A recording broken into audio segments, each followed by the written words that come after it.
cross. If you have a little crucifix, that would be wonderful, and you can also be using that in a connection with us. In the name of the Father, the Son, and of the Holy Spirit.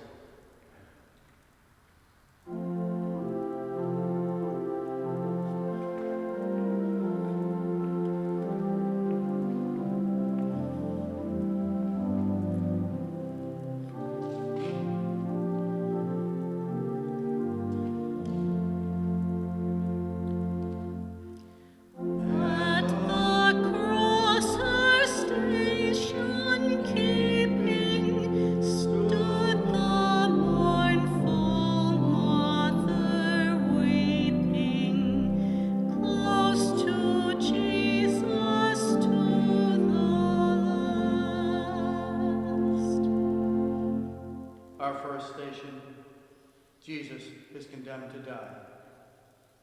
We adore you, O Christ, and we praise you, because by your holy cross you have redeemed the world.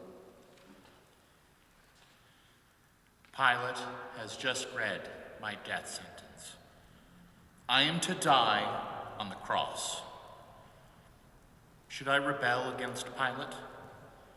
How can I do that? Pilate is not my enemy. He's an envoy of my Father and the voice of my human destiny. Pilate told me when and how I would die. You may not get that blessing. You won't have a Pilate to tell you the time, the place, or the circumstances of your death. Yet you stand condemned to death as surely as I was. You were destined to die the moment you were conceived. That is part of being human. Do you think of that very often? If you thought about your death, you could see more clearly some of the things you are most obsessed with are the least important. Even goals that seem worthwhile wouldn't seem nearly so important if you think of death.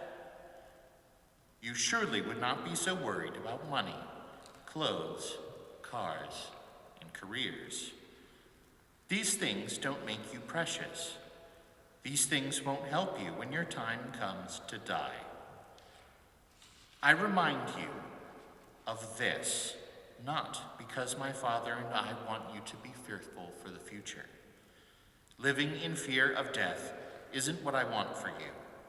I remind you of your death to help you live fully and freely as my brothers and sisters, as sons and daughters of my Father. In my death and resurrection, you will receive the power to do that.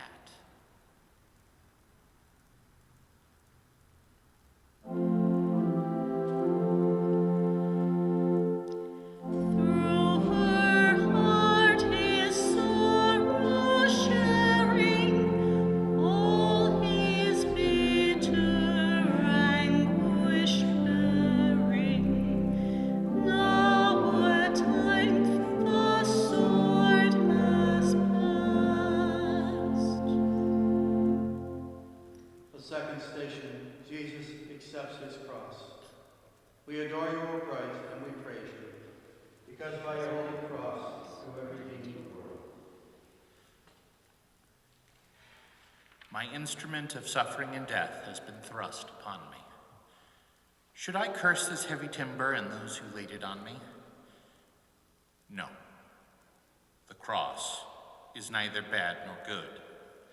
My response alone determines whether it will be redemptive or destructive, helpful or worthless. You must also carry the instruments of your own suffering and death.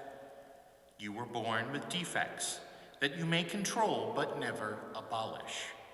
You have fatal flaws which cause pain and suffering for yourself and others. You want to be kind, patient, and understanding, but at times you find yourself mean, short-tempered, and cynical. Yet you must not curse yourself or your limitations. That becomes like quicksand, pulling you down lower and lower. My cross did not come only from Pilate or from the Roman soldiers. Ultimately, my cross came when I took on my Father's work and became human. Your crosses are much the same. They are your credentials for being human. The question is not whether life brings crosses, but rather your response to them. I embraced my humanity. You must embrace your humanity. Resisting crosses leads to self-hatred, hatred of others, and bitterness. Some woods are stronger than steel because they bend. Learn to bend. Learn the wisdom of triumphing through your crosses rather than in spite of them.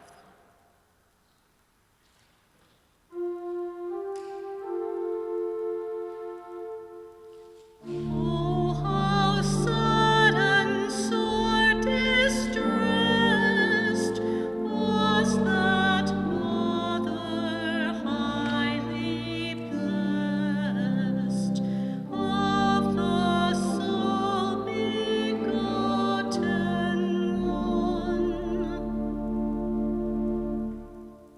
Our third station, Jesus falls for the first time.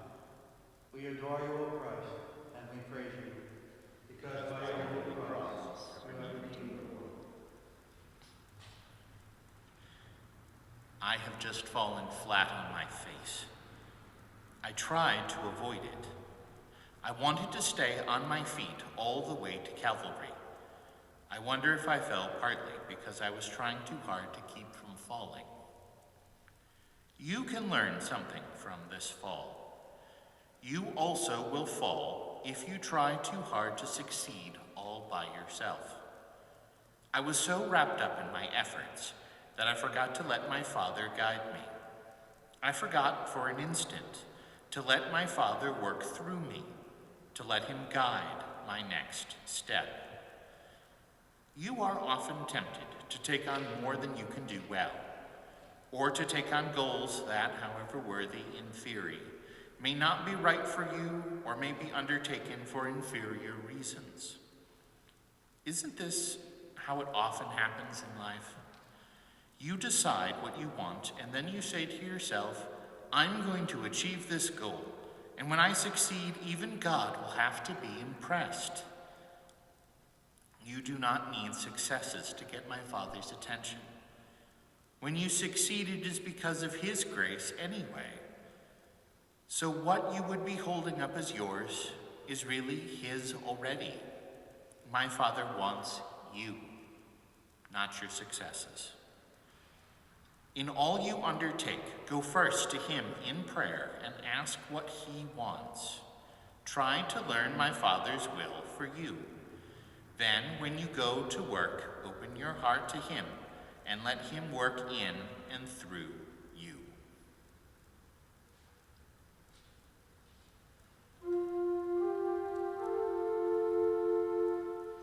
Christ above in torment hangs, she beneath beholds the pangs of her dying glorious Son.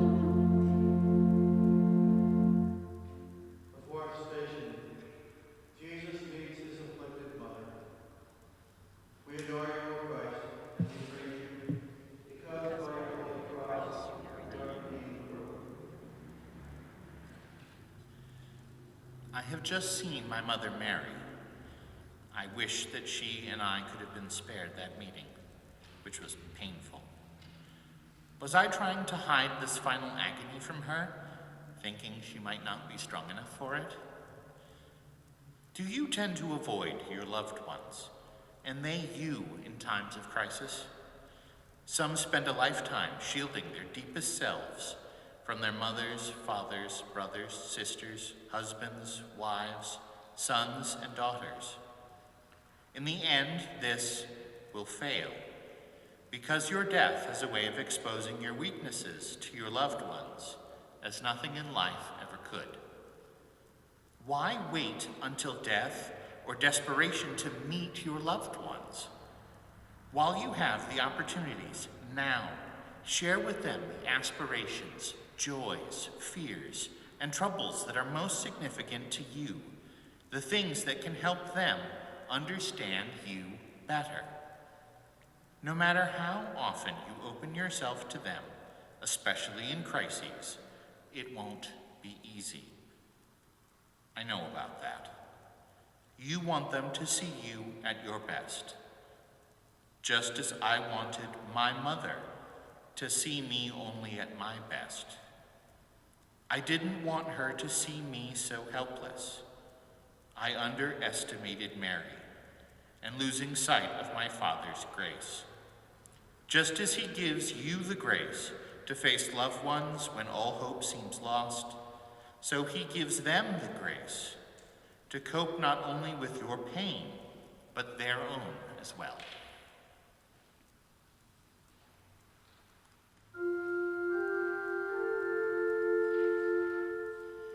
Is there one who would not weep, whelmed in misery so deep? Christ's dear mother to behold. The fifth station, Simon helps Jesus carry his cross. We adore you, Christ, and we praise you, because by your holy cross you have redeemed the world. I felt badly for Simon of Cyrene. He had no way of preparing for what happened. He was a farmhand coming in from the fields when he was made to carry my cross. I overheard him complain to himself, "Why me?" Be careful not to condemn Simon. You would have been startled, reluctant, and bitter too if you had been in his shoes. You must learn, as Simon learned, that much in life is not just or fair, or not even predictable. Often, life seems downright arbitrary. You will also be startled by crosses thrust upon you when you least expect them. When this happens, my Father and I will not hold against you your reflexive cry of why me, and why now, and why this. But you must quickly move beyond that to prayerful acceptance. You must not spend your life looking for reasons for your crosses. You may never know until after your death. Learn this from Simon's plight. My Father uses anything and anyone to accomplish salvation. He used Simon, so Simon could said to have done the will of my Father. But that alone doesn't make one holy, because holiness is willing what my Father wills, wanting what he wants, accepting it and embracing it, and making it one's own. Only you, in the depths of your freedom, can do that.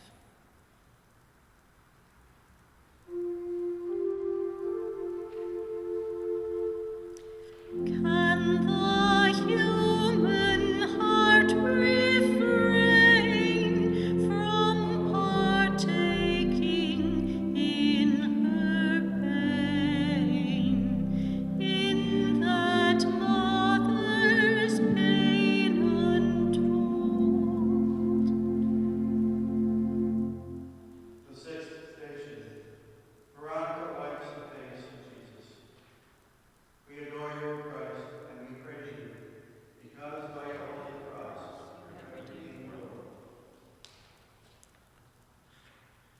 I am grateful to Veronica for wiping the blood, sweat, and dirt from my eyes. She had not been as close to me in life as others, but she responded when I needed an act of kindness. She was the last person in my earthly life to touch me in a gentle act of mercy.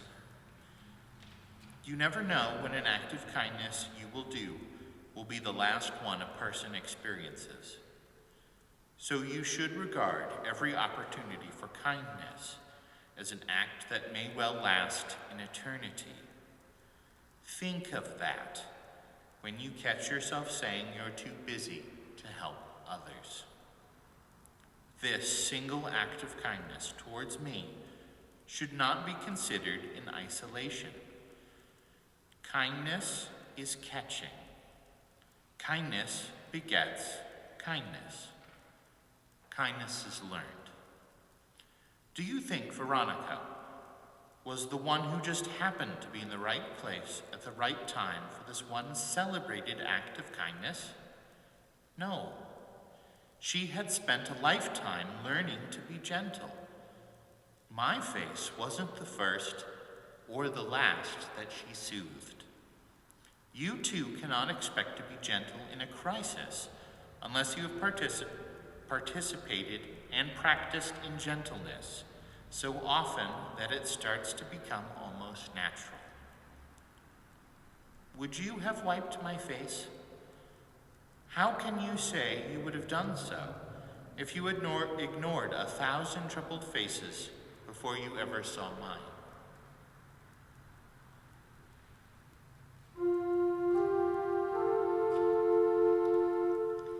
Bruised, derided, cursed, defiled, she beheld her tender child, all with bloody scourges rent. The seventh station. Jesus falls the second time. We adore you, O Christ, and we praise you, because by your holy cross you have redeemed the world. I had wanted to pace myself better, to make it to Calvary without another fall. But I tripped. I'm not sure how. Maybe it was a loose cobblestone, a rock I stubbed my foot on, or a wet spot that was too slick. This fall shows me up for being human as nothing else on my way to Calvary. I had enough strength and presence of mind to avoid it. Why did I fall? I think I was lulled into a momentary lapse. Simon had eased my burden. Veronica had soothed my sweaty face. A soft breeze had cooled my body. What flashed in my mind was that these fleeting strokes of good fortune meant I could somehow bypass the rest of the journey. Before I'd even recognized that temptation, I fell. You know, I smiled, the only time I remember smiling, on my way to crucifixion.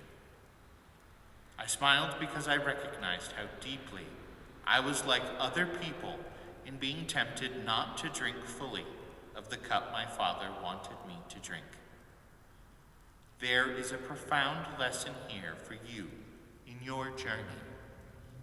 Momentary good fortune does not mean the struggle is over. If things are looking rosy, be careful. You may be about to fall all the harder. Both good and bad are fleeting. Do not count on good times in this life. Count on nothing except gifts of faith and hope from my Father.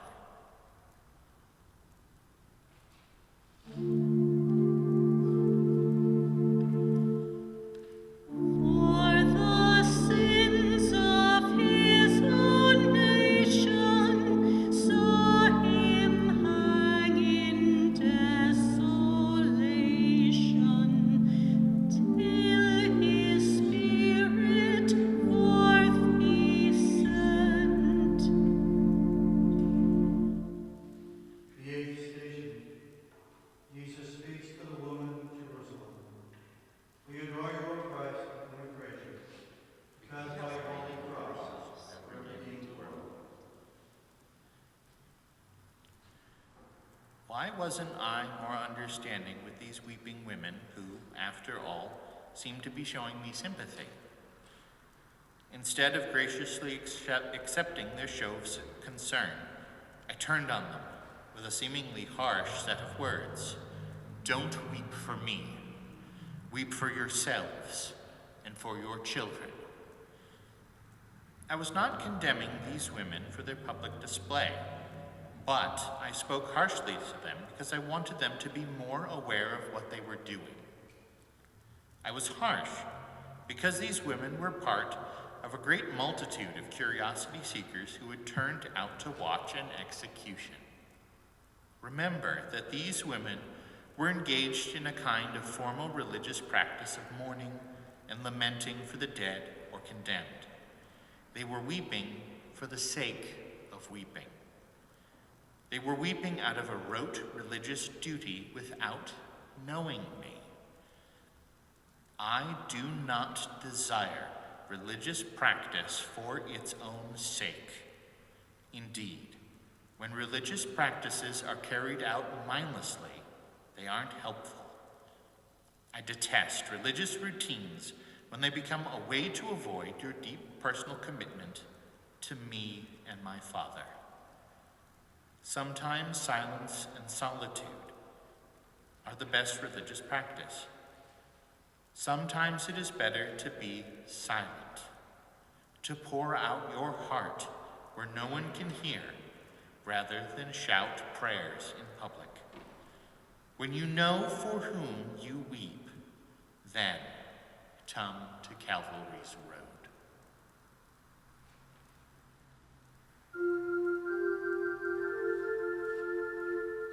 O thou Mother, font of love, touch my spirit from above. Make my heart with thine accord. The ninth station, Jesus falls for the third time.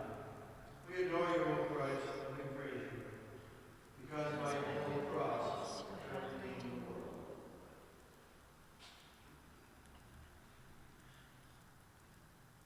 I have no regrets about this fall. In agony, my strength was gone. I did not want to fall, and I did not want to stand. I just fell. And this time I had to be helped up. I couldn't get up with my own strength. You may someday fall for a third time and have no strength to get up. You will have to be picked up by others. Don't let that lead to despair. It does not mean you are less than human. Do not let the reaction of those around you work to take away your dignity when you are flat on the ground and helpless. Despite their best intentions, others are probably having a hard time not showing a mixture of pity, shock, disgust, and anxiety at the sight of your helplessness. What good am I to anyone, you may wonder, as others pick you up? But if you bear your weakness with love, you are doing wonders for yourself as well as the whole of creation. You are making yourself like me on my cross. You are transforming the very fiber of life. In this earthly life, you cannot become like me in many things. You cannot have the power I have. You cannot have the knowledge I have. You cannot have the wisdom that I have. But you can become like me in the love and gracious acceptance you show precisely when you are at your weakest and your most helpless.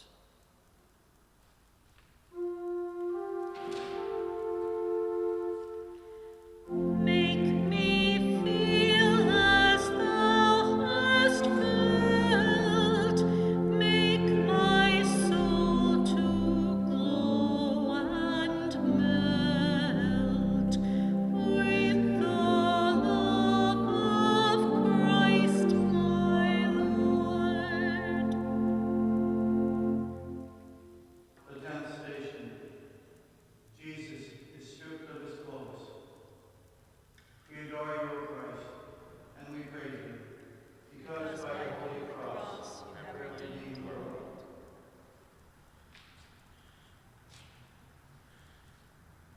I was stripped of my robes, it hurt, because parts of them were plastered to my body with caked blood.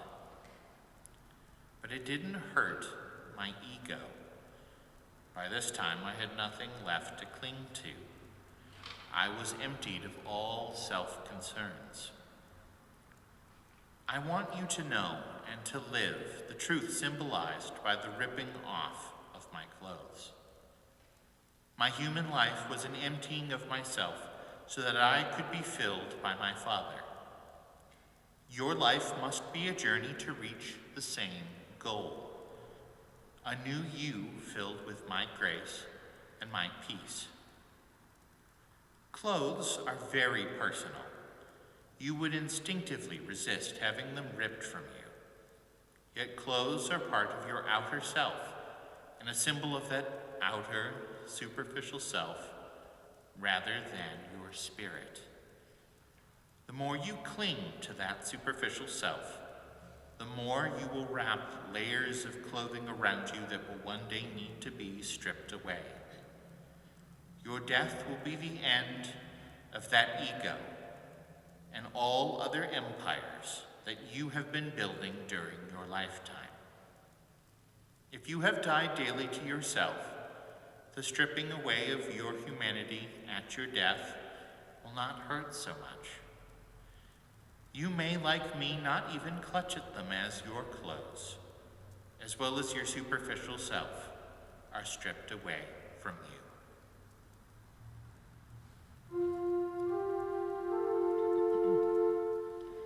Holy Mother, pierce me through, in my heart each wound renew, of my Savior crucified.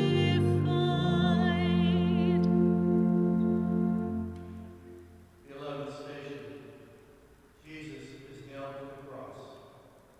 We adore you, O Christ, and we praise you, because by your holy cross you have redeemed the world. The pain of those nails almost made me black out. They were blunt Roman spikes that seemed to crush rather than pierce flesh and bone. Yet it was not so much the pain that I felt. It was the agony that welled up at the thought of what was happening. Why, Father?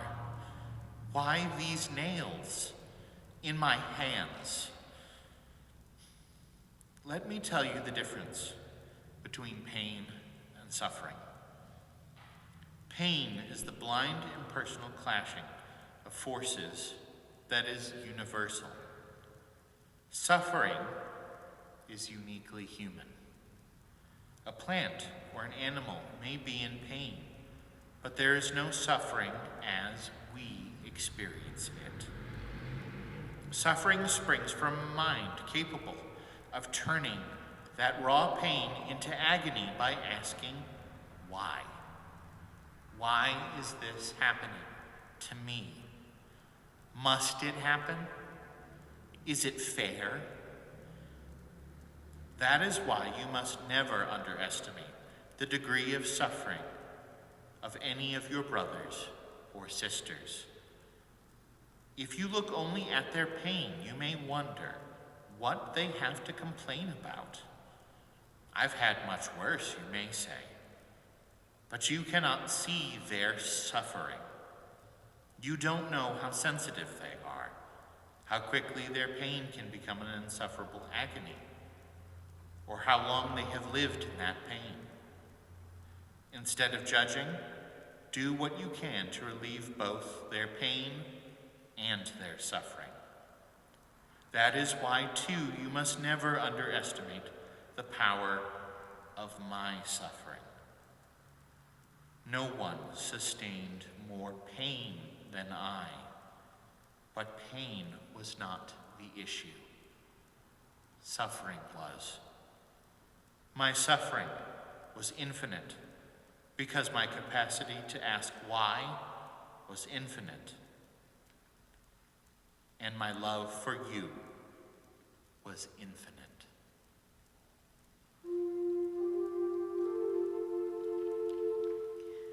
Let me share with thee his pain, who for all my sins was slain, who for me in torment died. The 12th station, Jesus dies on the cross. We adore you, O Christ, and we praise you, because by your holy cross you have redeemed the world.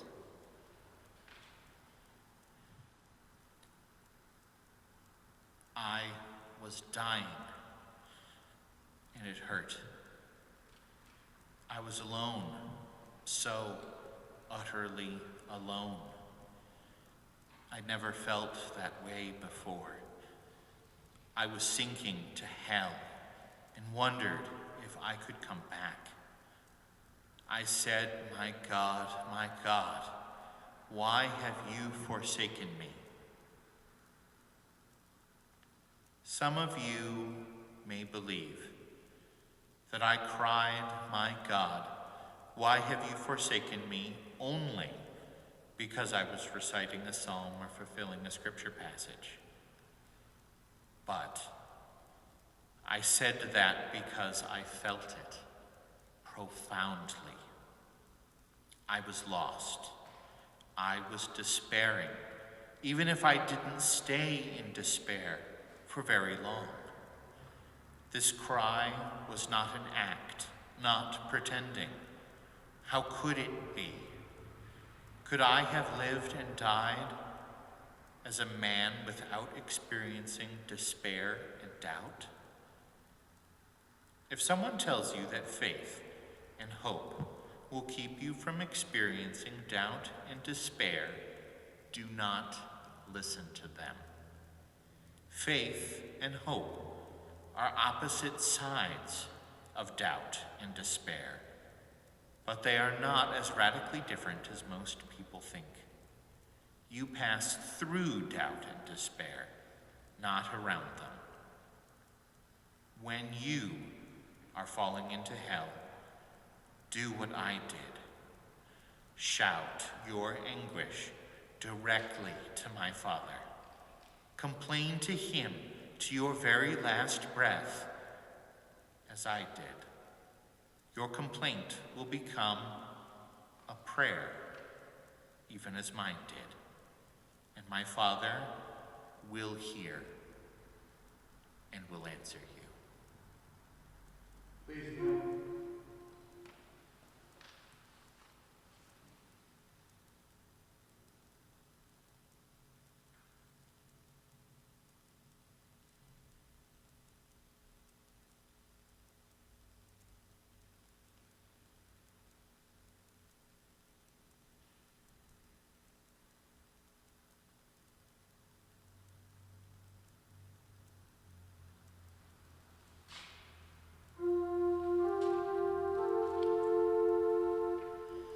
Let me mingle tears with thee, mourning him who mourned for me, all the days that I may live.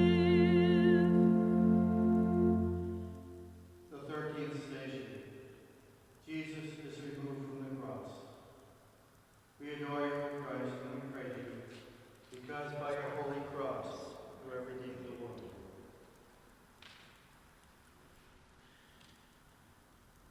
All noise has stopped. Mary and a few of my faithful disciples take me down from the cross. They say nothing. They do nothing, except with hearts aching, hold my limp body. All is silent. You may have been taught that being my disciple is primarily an active role. The more you do to improve yourself, the church, and the world, the better. There are times when you have to work, of course, but there are even more crucial times when you must say nothing and do nothing except be with me, your heart aching, as my mother and the faithful disciples were after my crucifixion. I had asked some of the apostles to be with me during my agony in the garden. "Will you watch 1 hour with me?" I had asked. But they were so depleted from talking, walking, planning, and worrying about the future that they quickly fell asleep. Not one of them had the energy left to be with me.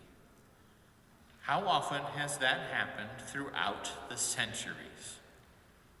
After my crucifixion, my disciples waited and watched in silence.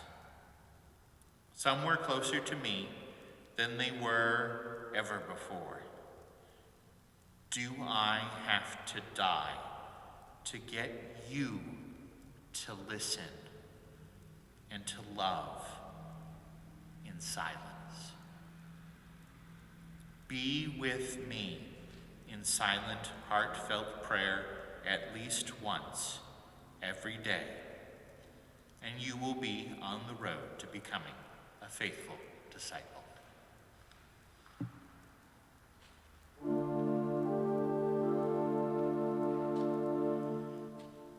By the cross with thee to stay, there with thee to weep and pray. All I ask of thee to give. The 14th station. Jesus is laid in the tomb. We adore you, O Christ, and we praise you, because by your holy cross you have redeemed the world. I had no grave of my own. My body was laid in someone else's tomb. Was it fitting that I be put in a borrowed tomb? Yes. Even in death, I had no place to call my own here on earth. I didn't even own my own burial plot. I was always borrowing things from the very beginning of my incarnation. I borrowed Mary's womb for my conception. I borrowed a manger in Bethlehem to be born. I borrowed Peter's boat to preach from. I borrowed a donkey to ride on when I came into Jerusalem. I borrowed bread and wine to make my body move and my blood flow in history. I borrowed thorns, wood, and nails to redeem the universe. Why should my burial be any different? I will go on borrowing things until the end of time, until I have borrowed them all and made them all holy. I will also borrow you. You will be my tongue and my throat parched. You will be my hands and my feet nailed. You will be my head thorned. You will be my side lanced. You will be my body stripped. You will be my corpse buried. And when the borrowing is over, you will be my brothers and sisters risen.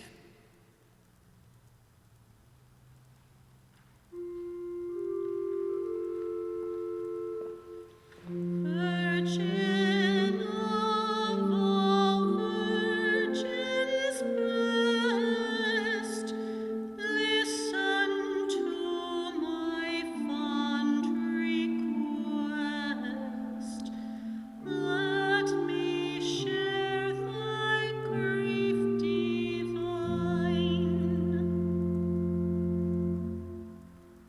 An Easter Prayer from Pope St. John Paul II. The right hand of the Lord is exalted. The right hand of the Lord does wonders. I shall not die, but I shall live and recount the deeds of the Lord. Christ, the Son of the living God, accept from us this Easter prayer and give us that joy of the new life which we bear within us, which only you can give to the human heart. You, the risen Christ, you, our Paschal Lamb. The Lord be with you.